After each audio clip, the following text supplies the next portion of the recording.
programs that families can take advantage of, and we're going to learn more about them this morning from Hope Brodowski. Good morning, Hope. Good morning. Good morning. I love it. Summer camps. I mean, they're like full swing. You parents have like 2 weeks to go, I think, on them before. What do we do, right? We start the Tuesday after Memorial Day, and we go for 11 weeks. That is like 2 weeks from today. Oh almost from tomorrow, technically. I know, but you're ready for it. You got so much going on. And we'll talk about it. But today, what we're doing with some of our experiments is kind of just gearing us up for STEM camp. Exactly. Kind of get us an idea of what you do at Gateway to Science. And we still have openings for all of our summer camps. So if you guys are interested, if you see something that you like, this could be something that we do with your students throughout the summer as well. Was it read on here somewhere that you were voted best summer camps in like 23 yes. and 24? So love for Bismarck's Best of the Best Kids Summer Camp with Bismarck Tribune, we have won the Kids Summer Camp category for the last 2 years in a row. How can I partake? That sounds fun. All right, what are we doing here today, so we're going to start with an activity that allows us to observe adaptations in animals. And so what we have are a variety of M&Ms of different colors, and then we also have Skittles. So the M&Ms are a variety of colors. All of them are considered, in quotations, non-poisonous. So it's kind of like an animal that is just kind of hanging out in the ecosystem. Good animals, bad animals. Exactly. And so then we have red and yellow Skittles that are going to be considered poisonous for this activity itself. And so you'll notice as you try and grab the non-poisonous ones, you are going to then probably avoid the ones that look more like it. So I'm going to give you, let's say 15 seconds, and you're going to try and grab as many M&Ms as possible and avoid the poisonous ones. Yeah. I wish I knew what, am I going? Yep, go ahead. I kind of wish I knew which ones were like the shape like the Skittles. It's kind of hard to tell.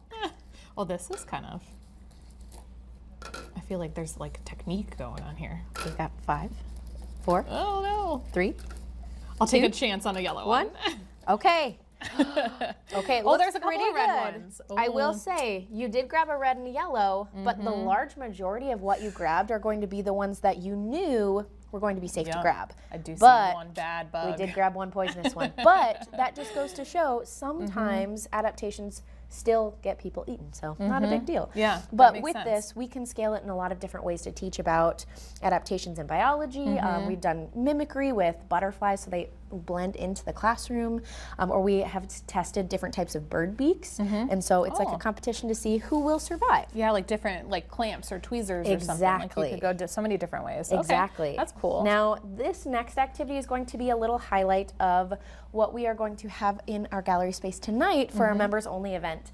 It is our new digital postcards with Club for the Future, which is Blue Origin's nonprofit. We have a stationary kiosk in our gallery space, and so it was a little bit harder to bring here today, but I wanted to make sure people could see it. Yeah, and that's what we're looking at on this one. Okay. And so the kiosk itself is going to be in our gallery space, but tonight is the very first night that we're going to be debuting it, so this is kind of a sneak peek. Y'all are pretty special. Okay. So with it, people get to create their own postcard. So I'm actually going to let you draw whatever you like. Okay. And with the postcard, you get to create it however you want. There's different colors, the different pen sizes. You can start over. But as soon as you are done, you'll be able to send it to space, essentially. Oh. And so once it is sent to space, you can put your name, you can put your email so you know when it's flown. But with Blue Origin, oh my gosh, I love that. I've got to do it. With Blue Origin, they will fly these postcards with their New Shepard or New Glenn rockets. New Shepard is considered a suborbital rocket, meaning it doesn't actually fly orbitally around space. Yes, I love it. Krista, you like it? Approve? This is going to space. That's beautiful. But with the Blue Origin rocket, you're talking about the Jeff Bezos Blue Origin? Exactly. Okay. But with New Shepard, it's named after Alan Shepard, the first astronaut to go to space. Exactly. Yeah. Well, there was the Russian who flew, Yuri, but American. But with it, it is a suborbital rocket. A couple of weeks ago on April 14th, they had the flight with Katy Perry, Aisha Bowe, Amanda Wynn.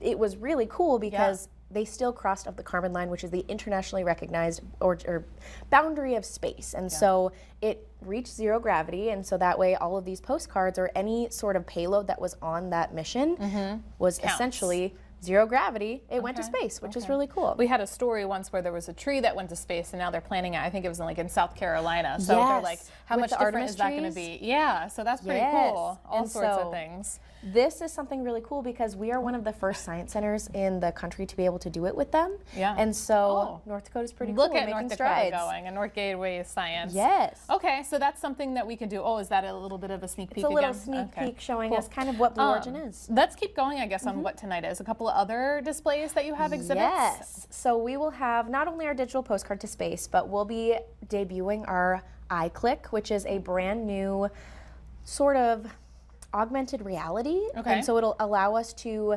amplify the exhibits that we already have, but it will also allow us to create a brand new experience for a lot of new people. And so we're continually trying to make changes in our gallery to make it new experiences for people across the state, or people who have memberships, they get to see new things. That's why it is a Gateway exclusive tonight. Yeah. So it's Okay. members and stakeholders only. So if you don't have a membership, call in and we can come and fill that out for you, and you can come and join us tonight. I love it. I love it. Then 10 seconds here, Hope, STEM night at the Larks. STEM night at the Larks, Yes. May 31st. Okay. During the day, it's 10 to 1, all for all ages. And then for our adult programming that night, we're going to open up the ballpark.